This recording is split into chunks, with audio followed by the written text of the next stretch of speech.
தனியாக வசித்து வந்த 90 வயதுடைய மூதாட்டியை நகைக்காக கொடூரமாக செய்த இளைஞர்கள். குடிக்க காசு இல்லைன்னு பல நாட்களா ஸ்கெட்ச் போட்டு மூதாட்டியை கொண்ட நெஞ்சில் ஈரமில்லாத இளைஞர்கள். 90 வயதாக மூதாட்டி சரஸ்வதி கடந்த 20 ஆண்டுகளுக்கு மேலாக மூதாட்டி தனியே வசித்து வந்துள்ளார். இந்த நிலையில் கடந்த மார்ச் 15ஆம் தேதி காலை மூதாட்டி சரஸ்வதி மூக்கு, காது உள்ளிட்ட இடங்களில் இரத்த காயங்களுடன் வீட்டில் கிடந்துள்ளார். மேலும் மூதாட்டி சரஸ்வதி காதுகள் சேதப்படுத்தப்பட்டு காதில் அணிந்திருந்த தங்கத்தோடு மாயமானது தெரிய வந்தது.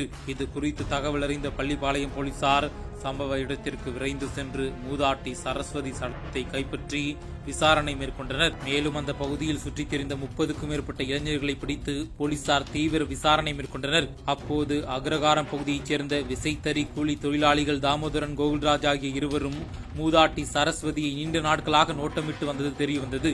மேலும் குடிப்பழக்கம், பழக்கத்திற்கு அடிமையான இருவரும் அன்றாட செலவிற்கும் மது குடிப்பதற்கும் மூதாட்டி அணிந்திருக்கும் நகைகளுக்காக அதிகாலை நேரத்தில் அவருடைய வீட்டில் நுழைந்து தூங்கும் போது அவர் காதில் உள்ள தோட்டை பறித்துள்ளனர். மூதாட்டி வலியால் துடித்து கத்தவே மூதாட்டியை முகத்தில், மார்பு பகுதியில் கண்மூடித்தனமாக தாக்கி விட்டு தப்பி ஓடியது தெரிய வந்தது. இருவரையும் கைது செய்த போலீசார் குமாரபாளையம் மேஜிஸ்ட்ரேட் நீதிமன்றத்தில் ஆஜர்படுத்தி சேலம் மத்திய சிறையில் அடைத்தனர்.